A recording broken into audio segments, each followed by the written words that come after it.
Chilly, chilly fall. Close your eyes now. Someone's walking outside and knocks on the door. I was staying at my friend's place for the weekend. She was away on a trip with her family, but she had a small cat that was afraid of thunderstorms. This weekend, we were supposed to get a really bad storm. Her cat, Molly, was very independent, usually just sitting alone in whichever room she felt like. It started storming the day before my friend left, and it continued throughout the whole weekend. This was on Saturday. I had spent the night there with no issues at all. Molly did fine with the storm that morning. I enjoyed relaxing on her comfy couch and reading. I always loved staying at my friend's place because it was out in the woods. It felt so isolated and peaceful. Midway through the day, though, a call came in on the home phone. This was back when those were a common thing. I checked in case it was her trying to reach me, but it said unknown number. So I didn't answer. A few minutes later, another call came through. It said the same thing, unknown number. It rang out, but this time a voice came through on the answering machine. It was a quiet male voice. They just said one word, my friend's name, as if asking if she could hear him. He then hung up after a couple of seconds of silence. I didn't know if this was someone she was talking to, or a family member or something. So I just texted her to let her know that someone called the home phone.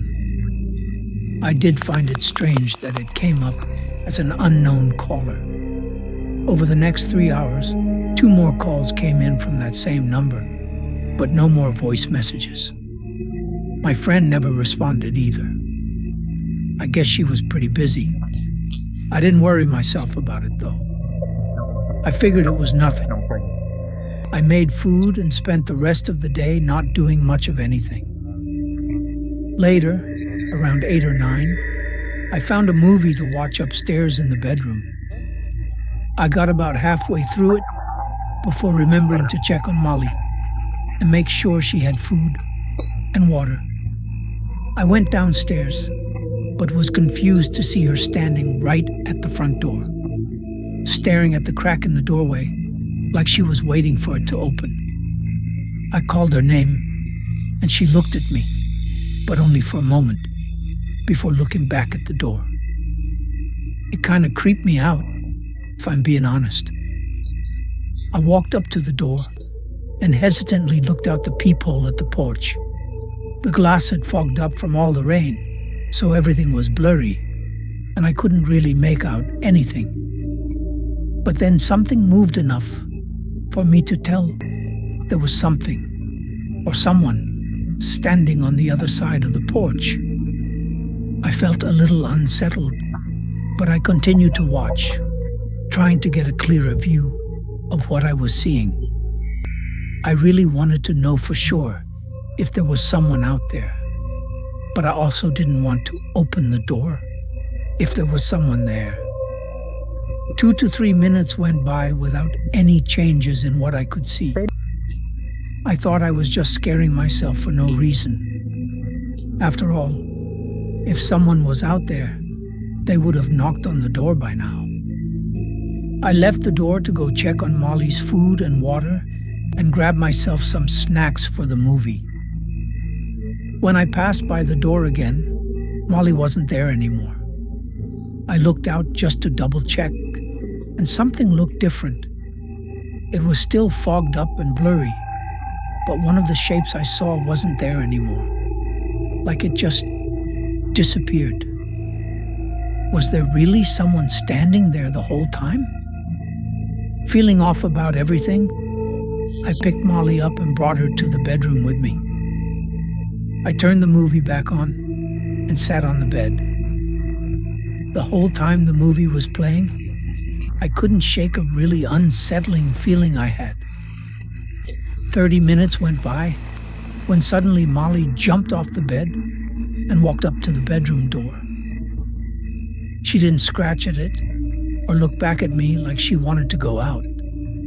She just stared at the crack in the doorway, exactly the same as she did at the front door, like someone was out there. My heart immediately started racing. I called her name in a shaky voice, but her focus was locked on the door. I got up from the bed and quietly walked over, then leaned my ear against the door. I couldn't hear anything. I then crouched down and peered under the crack between the floor. My whole body aggressively shot back. There was someone standing right outside the door, just a couple of inches away. My eyes immediately looked at the doorknob. I had never even locked it. I snapped the lock down, and almost right away, the person on the other side ran away from the door. They went downstairs, where I could no longer hear anything. I called 911, then called my friend. By the time the cops got there, the house was empty and nobody was around. With all the information, it seemed that the intruder was likely a stalker, probably the same one who kept calling. They tried to trace the phone number but had no luck. It was pretty much left at that. I feel bad for my friend, because whoever that man was, he was definitely stalking her, and not me. I don't know if it was just a coincidence that they showed up during the weekend she was gone, or if they were trying to break into what they thought would be an empty home. After all, I never answered the phone, so they probably were confident the house was empty. Maybe they were planning to wait and catch her off guard when she eventually got back from vacation. We never found out who they were or what they were doing. This was in mid-November of last year. I had just gotten laid off due to budget cutting at the office. Luckily, I had some money saved up to cover for me while I searched for a new job. For several weeks, I was stuck at home, just looking through lists of job openings on my laptop. After the first 2 weeks, though, I started to get a bit impatient. I applied to pretty much every position I was interested in, and I hadn't gotten a single response. I ended up trying to look on different websites from the usual ones. One of them I had a bit more luck on, finding a few new ones to apply to. Later in the day, I finally got an email from one of them. The manager introduced himself as Zach, and in the email, he said his schedule was pretty packed, but he wanted to get an interview with me that night if possible. I wasn't fully prepared, nor did I feel comfortable enough to ask why it had to be tonight. But I definitely didn't want to let this slip by without trying. I thought showing up on short notice would be a good way to show my commitment. The job was just some regular sales job from the looks of it, but the pay was worth it. I agreed to the interview, and Zach sent me the address and said to be there at 7:30. I got ready and headed over, arriving 15 minutes early. I didn't have any time to research the place or anything, so I wasn't all too sure what to expect. The place it had me pull into was the parking lot of a small building. It wasn't obvious from the outside what the building was for. It only had an address number on it. I assumed it was just an office because it was a sales job, but it was hard to say because all the lights were off. The parking lot was also empty. Something felt wrong. I checked the address again and looked it up, and it came back to the same spot. The building had no name on Google either. I called the phone number attached to the email that Zach sent me. He didn't pick up. I called a couple more times and still got no answer. I waited until 15 minutes past the scheduled time, then decided to leave. A dark, empty building with nobody in the parking lot and getting no reply from the interviewer. The whole thing felt sketchy. In hindsight, I should have been more aware of the possibility. I drove home. I was upset about the wasted time, but overall, I just wanted to move past it. I told myself I'd stick with the regular job search websites and would continue the search in the morning. I wasn't sure if Zach gave me the wrong address on accident or what really happened. But I didn't waste more of my time thinking about it. I grabbed a beer from the fridge and sat on the couch, cracking it open and turning on the TV. With no job, I had no bedtime, so I pretty much just chilled on the couch until I felt sleepy. Throughout the hours, though, I kept hearing something upstairs, just like a creak in the ceiling. I checked out the window a couple of times to see if it was windy outside, but it wasn't at all. The creaking didn't concern me, really. It didn't sound abnormal by any means. I think I got tired around 10 p.m. I shut off the TV and the downstairs lights, then walked upstairs to the bedroom. The last thing I remember was getting in bed and laying down, falling asleep really quickly. Before suddenly, I was awake again. My eyes opened to the pitch-black room. As I laid there, I heard that same creak sound that I'd been hearing. It was close to me, like somewhere on the other side of the room. I looked over with my tired eyes, barely seeing anything in the dark. But then, there was a slow and quiet sound that I recognized as the closet sliding open. My eyes opened a little more, seeing just the outline of the closet door slowly opening. I felt almost like I was frozen, just stuck in place, unable to move as I watched this happen. My mind wasn't fully convinced this was even real. It wasn't until the closet stopped moving and a figure leaned out from behind it that my body jerked out of the frozen state I was in. I grabbed my phone and jumped out of bed, opposite to the side the closet was on. The figure didn't move, though. They just stood still and stared at me, almost like they were hoping I somehow didn't see them. Standing up, though, and with my eyes adjusted, I was 100% sure what I was seeing was real. I ran out of the room and left my house. As I spoke to a 911 operator, it was probably dumb of me, but I stood in my front yard and watched through my front door at the staircase. I didn't want whoever was in there to leave without getting caught. Obviously, they could have been dangerous and armed, so it wasn't the smartest decision. A few minutes later, 2 cops showed up. I never saw anyone come down the stairs, so I told them where I last saw the guy. They went in and found him still hiding in the closet. When they pulled him out and dragged him into the car, I couldn't believe how disturbing this guy looked. Oily, long and messy hair, disgusting clothes, and these wide, unfriendly eyes. He didn't say a single word as to what he was doing, but it only took a couple of days to get the whole story. He had made these fake job listings on multiple sites.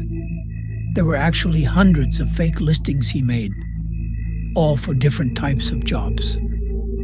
Disturbingly, he had all my info from the resume I sent in, and he knew exactly when I'd leave my house for the interview. So he broke in while I was gone.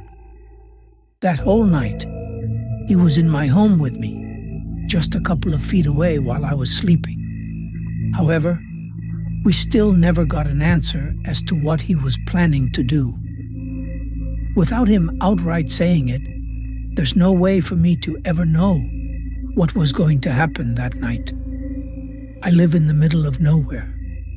It's flat, barren farmland for miles in all directions. There's a main highway that's not too far from me, but that's about the only paved road around here. Everything else is dirt, or if you're lucky, gravel. The nearest town is 20 minutes away, and it isn't really much of a town anyway. I'm 44 and retired, so I spend most of my days at home. This was a regular, ordinary day for me. It was raining, which it had been for the last week, and I was inside going about my routine. Around noon, I decided to head out to my front porch to have a smoke and enjoy the falling rain. I don't know how long I sat out there for, probably an hour, when I noticed someone coming down the far dirt road that led up to my house. Again, it was flat land, so I could see pretty far, although the rain made it a bit more difficult. This person was on a bike though, like an ADV motorcycle or dirt bike, riding through the rain. I thought it was odd, but assumed they just mistook my driveway for being a dirt path. They kept coming down it though, until they were getting really close to my house. They basically got right up to where my garage was before stopping. The man looked older, but was wearing a full-face helmet. He was sitting on the driveway, looking at my house until he noticed me. He watched me for a moment, then turned around and rode back the way he came. That was probably one of the strangest encounters I had ever had on my property. Nobody ever comes down here because they shouldn't. I had to assume it was just a mistake. I stayed out for a while longer. Then the rain and wind started picking up, so I went back inside.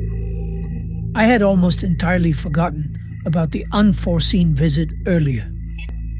I made another cup of coffee and relaxed inside. I was on a call with my brother for a while and took a nap as well. The day was chill, no errands to run or things to do around the house. The rain made a pretty sudden change around 8 p.m. though. There was thunder and lightning and a heavy downpour that thumped relentlessly against the old roof. But somehow, through it, I heard the slightest sound of a heavy engine outside. It had that same dirt bike sound that was identical to the one that came by earlier in the day.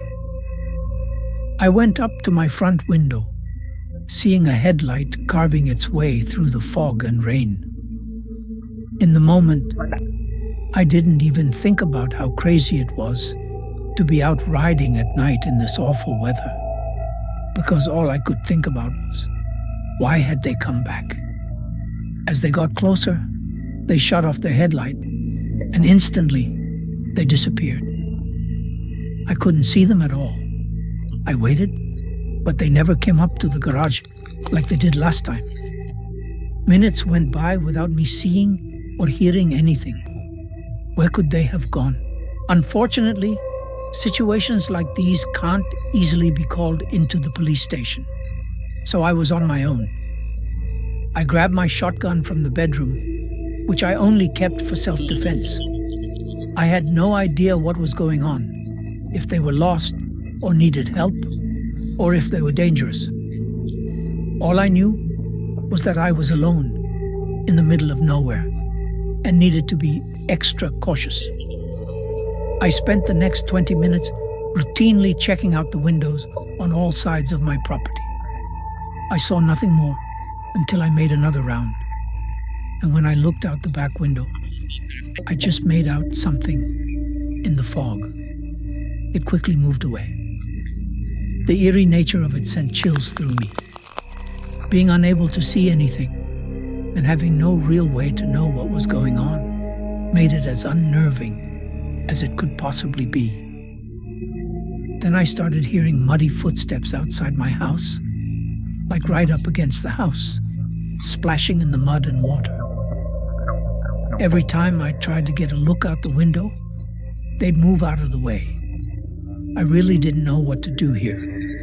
I felt that if I let this go on for too long, things could get even more unpredictable and possibly messy. Clearly, their intentions were not harmless.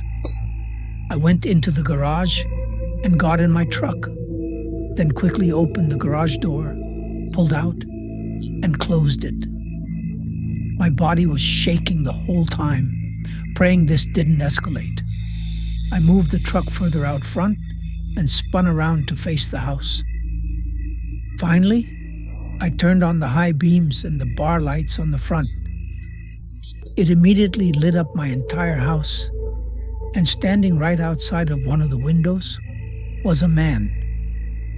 He was in full black clothing and holding a hammer in his right hand. It looked like he was trying to look into the window and maybe didn't even hear me pull out of the garage under the thunder and rain. The man sprinted off behind the house. I saw him get on his bike, which was laying in the grass, far off from the house. He rode off into the dark. I stayed up that entire night. The next day, I went into town and notified the sheriff's office of the encounter. I don't know who that was, but seeing the hammer in his hand, it seems clear he was trying to break inside and probably had malicious intent. Luckily, I didn't have to find out the hard way.